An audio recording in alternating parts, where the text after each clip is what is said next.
За өнөөдрийн хичээлээр хэдүүлээ жишээнийг барилгын модель босгоё. За бага нь үсэхээр бол structure өрсний хэсэг рүүгээ ороод column, beam, wall, floor гэсэн хэсгүүдээсээ сонгож за хэдүүлээ рама үсгэнэ. За ийшээгээ оронгууд за би 500-500 өөр үсгэсэн. Ийшээгээ одоо дарангууд properties руу оронгууд ерөнхийдөө Revit дээр маань цаанаасаа өгөгдсөн металл болон цэцгэмэл конкрет тэгш өнцөгт багны маань фэмилийнүүд харагдчих байна. За ийшээгээ орлоо. За би шинээр үүсгэсэн. За шинээр бага нь ямар нэгэн байдлаар үүсгэхдээ за жишээлбэл би дуурын duplicate эсвэл энэгээ шууд edit хийчих болно. За надад 600-600-ийн бага нь хэрэгтэй бол за би 600.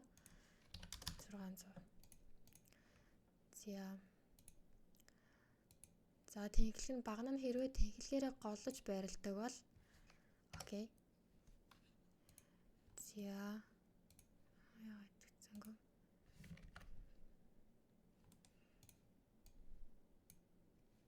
Finish.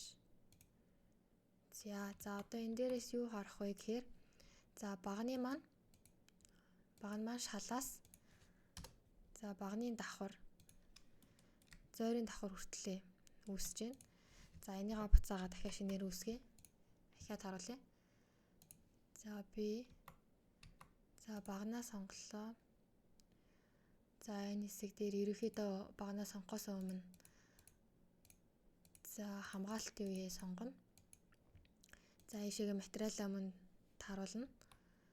За ингээд finish. За эсгээд орлоо. За ингээд багны идэвхжүүлээ харангуут. За энэ дэр нэг юм хараарай.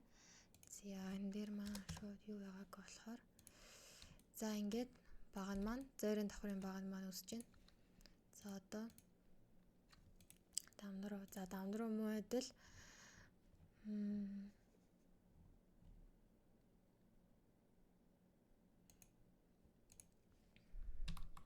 металл баг нь харагдаж байна. Revit дээр цаанаас нь өгөгдсөн. За хэдүүлэнд нь төмөр утаан баг нь хэрэгтэй учраас төмөр утаан баг. За энэ багны дамнурууны family-гээ project руугаа дуудаад ирье. За ерөнхийдөө бол энэ дамнурууны family болохоор ерөнхийдөө цаанаас Revit дээрээ бас явж идэв шүү. Би энэ дээр санамсаргүй устгацсан байсан ч юм уу эсвэл татааг байсан юм шиг байна. За ерөнхийдөө бол хэмжээс нь бол ерөнхийдөө edit тавьрыг ороод харангуут багантайгаа муу адил хэмжээсээ 400-ийн өргөнтэй 600-ийн өндөртэй гэж ер нь ингэж тааруулдаг. За ерөнхийдөө бол ингэж тэглэгийн дагуу ингэж үүсгэж болно. Гэтэ энэ дээр жоох алдаа ингээд илүү гарчаад идэг. За ингээ үүсгэж. За 40 60 40 50 гэх мэтчлэн.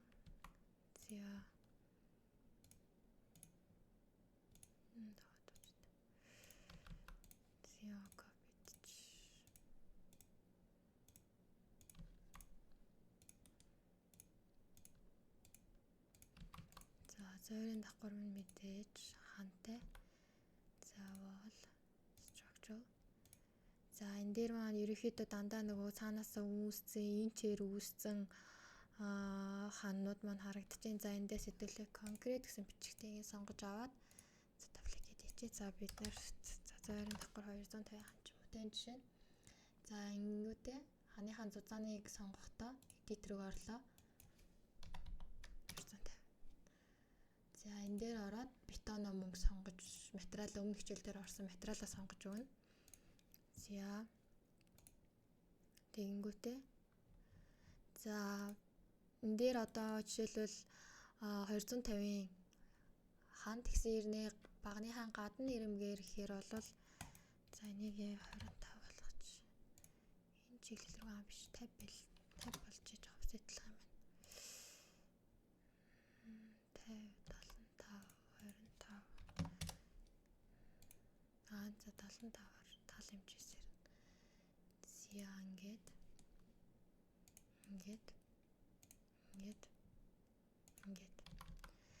За одоо ийшээгээ ороод харангуут за хан маань босоо элемент маань үүсэхдээ жоохон энэ дээр жоохон ингээд өсчлээ алдаатай. За хэдүүлээ энийг цаашдаа анхаарч явъя шүү. Цаашаа копи тогтоход ер нь гайгүй. За одоо энэ дээр join-ы талаар өнөөдөр хичээл орох болно. Давхар за join за modified-ны join хэсэг маань яадаг вэ гэхээр адилхан материалтай тутамл юм уу өгсөрмөл ямар нэгэн элементүүдийг хоорондоо нь холбоход join гэдэг энэ одоо шилбэл энэ дээр бичлэгэн дээр харагдчихлагаачлан ингэж join гэсэн холбоос үүсгдэг. За switch гэдэг нь юу вэ гэхээр одоо шилбэл за одоо энэ дээр за би огтлол хийгээ харуулъя. Жишээ нь за энэ хаана үүсэхтэй за давхрын одоо энэ төвшнөөс энэ төвшин хооронд үүссэн байгаа. За тэнгууд энэ дээр дамнуруун дээр ямар алдаа гарч байгаа вэ гэхээр дамнурууны маань бетон зөвхөн одоо энэ хана хасагдаад энэ хэсгээр залгаа за энийг дараа нь хэлцлээ та.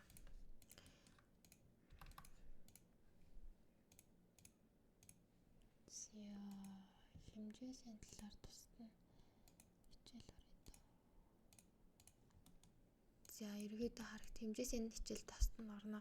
За тэнгүүтээ өргөн за өндөр нь байгаа ч гэсэн өргөний хувьд ингээд хасагдаад гараад ирдэг. Тэнгүүтээ арамтуурчлал одоо би хомууд ингээд энэ дээрээ байрлуулъя гэхээр ханаасаа болоод одоо зөвхөн энэ 150-ийн өргөнтэй хэсэг дээр арамтуурчлал үүсгэж байдаг юм уу эсвэл тухайн одоо энэ би ямар нэгэн байдлаар энэ хэсэг дамнуурын дээр арамтуурчлал хийлээ гэж бодоод ийшээ копи дийгингүүд энэ ханаас болоод арамтуур нь устгах ч юм уу ямар нэг тийм тохиолдлууд гардаг болохоор энийг switch хийдэг угаан. За тэнгүүт дамнурууны минь өргөн эргээд 400 болчихж байгаа. За хаана маань шалны төвшнгөөс дамнурууны доод ирмэн хүртэл гэдэг энэ хил хязгаар заагаа ингэж тогтоодог байгаа шүү. За жишээ нь за switch за мөн багныг бас ингээд одоо энэ дээр харагдчихлаагачлаа ингээд бас яг энэ баган дайрч байгаа хэсгийг ингээд огтлцдаг болохоор аль болох за ингээд төвчүүлчихвэл за ингээд багнаа бий засчдаг байгаа. Одоо ингэнгүүт багны маань хөндлөгтөл хасагдчихлаа. Ингэнгүүт буцаагаад багны маань хөндлөгтөл хасагдахаарг болчлоо. За ханаа зассан. За бусад хануудаа муу адилхан. Энэ multiple гэдгийг сонгочингууд ингээд нэг энэ команд идэвхжүүлсэн байхад би ханаа идэвхжүүлсэн байхад ерөөхдөө би өөрөө командаа бойлох хүртэл хэдэн ч элемент одоо идэвхжүүлж ч юм уу одоо ингээд команд өгч болно гэсэн. За хэрвээ байхгүй тохиолдолд би зөвхөн ханаа идэвхжүүллээ. Ингээд зөвхөн дамнуруу идэвхжүүлээд миний энэ команд дуусчихж байгаа гэсэн. Тэгэхээр ерөнхийдөө бол switch-ээ дарчвал нэг доор олон элемент ингэж болох нэ. За та бодорлоо. За багнууд ажиллаа. Дамнуруу. За ингээс алчлаа. За одоо хучлаа.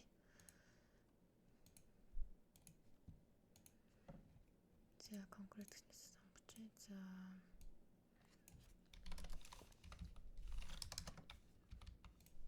За мөн адил хаана хавтай элемент адилхан ийшээгээ орлоо. 160 за материал таарсан байна. За саарлалгаж таа. За pattern харагдцсан бас нөгөө одоо харагдцсан. За хучилтыг бол яаж үүсгэх нь бол ер нь хамаатай ойлголт биш. За ингээ хучилтаа за хучилт үүсгэх дээр нэг юм ихэ харуулъя.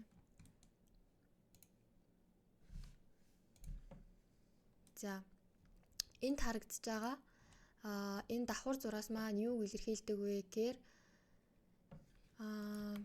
measure by span direction. За энэ маань яадаг вэ гэхээр одоо хэдүүлээ дараа нь ачиж үзсний area гэсэн хэсгээс одоо тийм торлсон одоо иймэрхүү арамтуур үүсгэлээ гэж бодоход яадаг вэ гэхээр энэ хэсэг маань одоо манахаар B1 ч юм уу те манахаар B1 T1 гэсэн ойлголтыг ер нь зааж байгаа шүүд одоо хамгийн эхэлж байрлагдана дараа нь байрлагдана гэхээр юм уу. За тийм байгаа шүү. Тийм болохоор би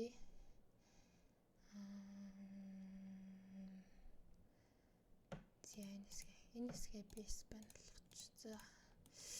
За энэ дээр мөн адил анхаарах юм юу гэхээр хавтын элементүүдийг мөн адилхан хаана училтыг join хийхдээ ямар нэгэн байдлаар switch join хийх шаардлагатай байдгийг шүү. За би ингээд контрол дарж агаад багнаа бүтгэн идэвхжүүлэнгүүт баг нь маань ингээд идэвхжчихлээ. За мөн адил контрол дарлаа. Дамнуугаа дарангууд энэ чиглэлийн дамнуурууд маань идэвхжчихлээ. За энийг яагаад болохгүй вэ гэдгийг анхаарахгүй бол за жишээлбэл энэ огтл руугаа ахиа зааж өгье. За одоо ингэнгүүт мөн адилхан дамнурууны маань өндөр хасагдчихж байгаа энэ хэсэг дээр switch хэрвээ хийх юм бол багны маань өндөрөөрөө гарч ирж байгаа. Тэнгүүд энэ хэсэг дээр мөн адилхан одоо жишээлбэл би энд зурсан арматураа дээшээгээ дээд давхарлуугаа одоо адилхан байлаа гэж копи дио гэж утгад училтын яг энэ join-оос хамаарат арматур ямар нэгэн байдлаар устгах ч юм уу эсвэл алтаа ер нь их заадаг болохоор анхнаасаа модулөө босгож явахдаа switch join хийчүүл ер нь амар бэдий шүү. За ингээд гих мэтчлэн. За одоо тэгэнгүүт за мэдээж хан маань нүхтэй байлаа гэж бодоход за ерөнхийдөө бол хучилтанд нүх гаргахын шафтыг сонгодог. За хананд нүх гаргахыг wall-ыг сонгодог. Гэхдээ би энийг бол та нарт зөвлөгүй, аль болох хаалга цонхороо гаргаад явуул зүгээр шүү. Ягаад вэ гэхээр дараа одоо нөгөө нэг нүхний тэмдэглэгийн хананд үүсдэг штэ. Тэр тэмдэглэгийг нь ерөнхийдөө хан юм уу одоо гарч байгаа тэр нүхний юуг нь цаанаас нь дараа сүлд нь тохируулж болдог болохоор ерөнхийдөө тэгээ сонгодог шүү. За би цагийн амнад 2000-ын өргөнтэй 6 цаг өндөртэй ч юм уу тий.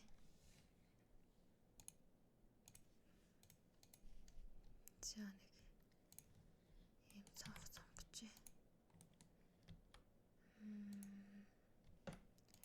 За одоо энэ дээр нэг анхаарах юм нь юу гэхээр за хэдүүлэнд нь одоо нөгөө темплет гэдэг юмны ойлголт байхгүйгаас болоод энэ маань ингэж нүх харагдахгүй ингэж цон харагдаад байгаа. Тэгсэн ирнэ EH-гээр за тэр цонхноос хамаарсан одоо энэ нүх маань яаж үүсэж байгаа юм уу те энэ маань ингэж харагдаж байгаа. За тэнгууд хэдүүлээ одоо яах вэ гэхээр темплет ийм болохоор чухал байгаад байгаа маа.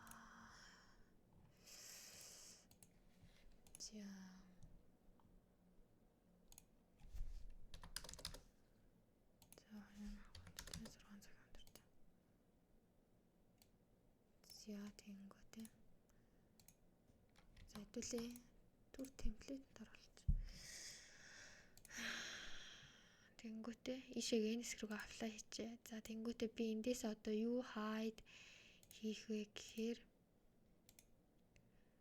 window. За цонх харагдахгүйгээ hide хийчих юм бол зөвхөн манай нүх харагдах хэвээр гэтэл энэ яач вэ?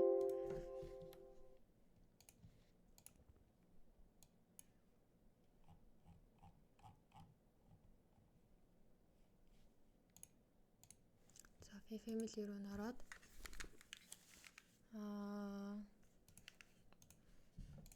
ерөөхдөө энэ хүрээнүүдийн бүгдийг устгацсан.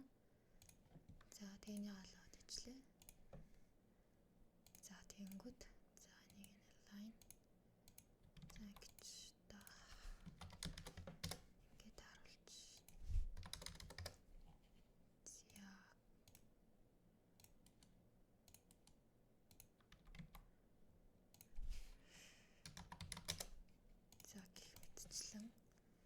За цонх үсэгтээ ингэж үсгдэг хаалга мөн адилхан ерөөхдөө хаалга бол хаалгаараа цонх бол цонхоороо нөхөө үсгэж явбал зүгээр шүү. За яагаад ингэж ерөнхийдөө хоосон нүх болгосон бэ гэхээр хүрээнүүдээ аваад хэдүүлээ дараа нь энэ дээр одоо нүхний тэмдэглэгээ заагаад өгчвөл дараа нь зургийн одоо тэмдэгтэн дээр ер нь их зүгээр байдаг. За одоо элементүүдээ ханаас бусдыг дээш нь копидээ. За энэ дээр бүгдийг идэвхжүүлэлээ фильтр гэдэг зүйлийг анхаарах хэрэгтэй. За фильтр гэдэг зүйл маань миний юунд одоо идэвхжүүлсэн юмд юу хамаарагдж байна гэдгийг энэ дээр харж болно. За энэ дээр надад тэнхлэг давхар копидох шаардлагагүй, цав шаардлагагүй, хан шаардлагагүй надад баган давнар руу буцалж шаардлагатай. За би энийхээ идэвхжүүллээ кофе. За аль давхарлуу копидох юм. За нэг давхарлуу копидлаа. За энэ дээр давхрын өндрийн зөрүүтэй улмаас баган маань юу очиж байна? Баган маань идэвхжихтэй ингээд ийм доошоогоо одоо юу гэхээр юм орцсон харагдаж байна. Хасах 6 зураг. За энийг 0 болгох чинь. За мөн адил баган хооронд нь join хийчихвэл бас дараа нөгөө хэвний зурган дээр их зүгээр бэдий шүү. Энэ нэг одоо энд харагдаж байгаа зураас join хийчихвэл халаа болж байгааг харж болно. За гэх мэтчлэн. За саяных шиг би идэвхжүүллээ. Фильтр хэсгээсээ level copy тогтож болохгүй. Тиймээс copy. За тийш 2 3 давхар. За техникийн давхар. За техникийн давхарт маань училтаа читгэжүүлчээ багнаа читгэжүүлчээ. За энэ захын дөрөв юг жишээ болгоод би идэвхжүүлчихье. За ингээд copy техник. За одоо эдитлэгтэй яах вэ гэхээр багнуудаа идэвхжүүллээ. Дэшигээ 500-аар дээшилсэн энийгээ доошлууллаа. За техникийн давхарлуугаа очлоо. За эндээсээ шууд эдитлээд өгч байна. За училтаа бас ингэж. Яагаад би шууд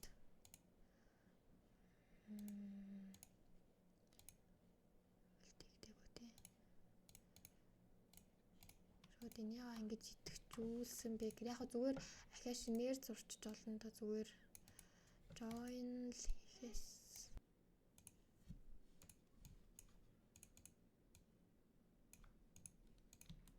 За гэх мэтчлэн ингээд жишээ модуль үүсгэлээ.